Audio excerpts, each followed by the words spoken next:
Recognize this building? You should. It's one of the main buildings on Main Street. It's at 33 Main, and it's been everything from an oil exchange to a theater to several different banks. It once had 3 floors. Now it only has 2.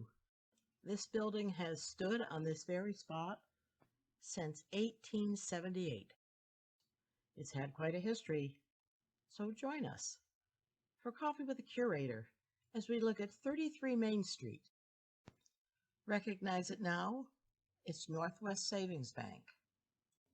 And if you're wondering why I just didn't say that at the beginning of this video, well, this building has gone through a lot of changes in its lifetime. It's kind of confusing, so try to keep up as we investigate the history of 33 Main Street. This is what the building looked like shortly after it was completed in February of 1879. It was an oil exchange. It was here, in those early days of the oil boom in Bradford, that oil producers would buy and sell petroleum. There had been a previous oil exchange, of course. It was made of wood, and it was further down the street, sort of where PNC Bank is today.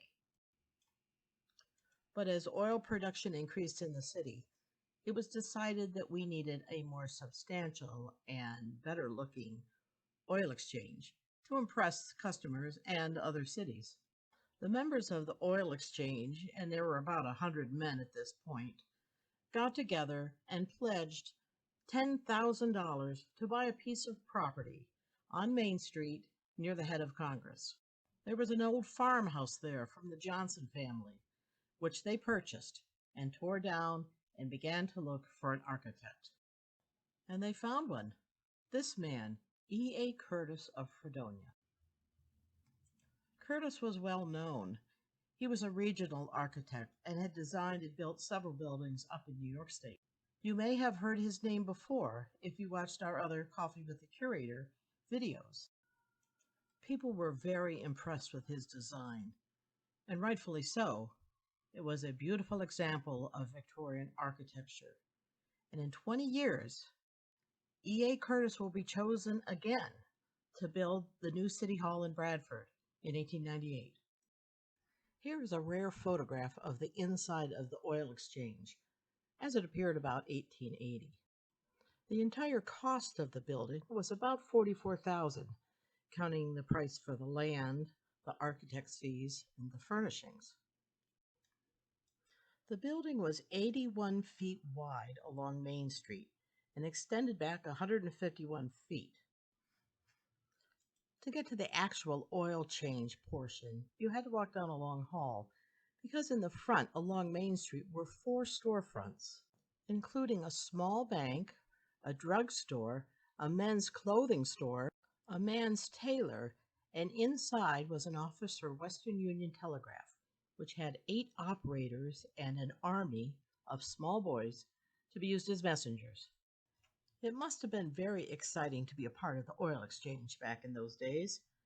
An article in the paper said the excitement at times when oil fluctuations are rapidly following each other and greater or less in amount is intense. The brokers shout themselves hoarse, gesticulate wildly, and seem, to someone who does not understand what the racket is about, to be possessed of a dozen devils. Their phrases are unintelligible to the outsider, and this tends to increase the confusion at the pandemonium in which he finds himself. For all that excitement, though, the oil exchange only lasted for 14 years. The main gallery was rented out to a theater called the Exchange Lyceum, exchange because of the oil exchange, in 1892, and by 1893 it was decided to sell the building. And remember how I said it was built at a cost of $44,000? When it was sold, it went for $26,000. The First National Bank of Bradford was also located in the old oil exchange, and this greeting card from the Christmas of 1907 gives a good example of the First National Bank. We'll cover the history of banks in this building in a minute, but first let's talk about the Exchange Lyceum.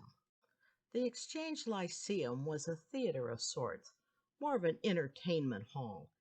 It had seating capacity of 600 people, and they renovated the inside from the old gallery of the oil exchange to be more fitting for a theater or entertainment hall.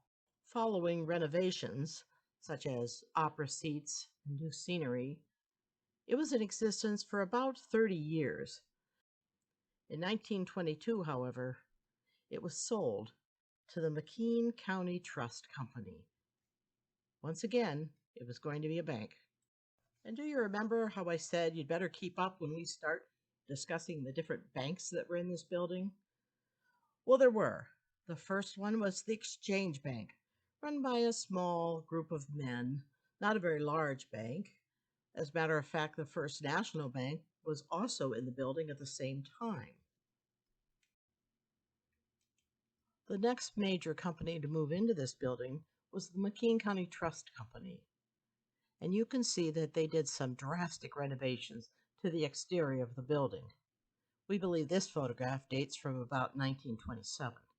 They had merged with Bradford First National Bank in 1918, but by 1931 this bank was closed. There was never a run on the bank, but the officials closed it anyway because they had run out of available cash. It was closed on October 23rd of 1931 and never opened again. In June of 1936, the bank was sold to the Citizens National Bank of Bradford. The cost was $90,000. Here is an interior view of the Citizens National Bank at 33 Main Street.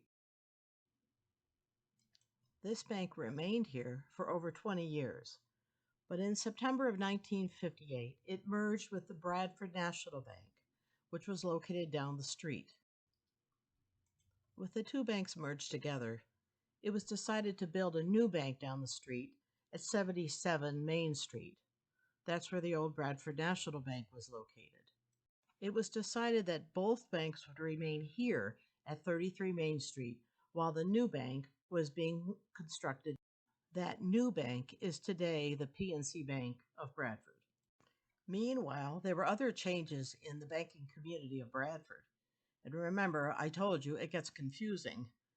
Down the street, the Bradford Savings and Loan Association on the corner of Mechanic and Main merged with the Tuna Valley Savings and Loan Association in July of 1959.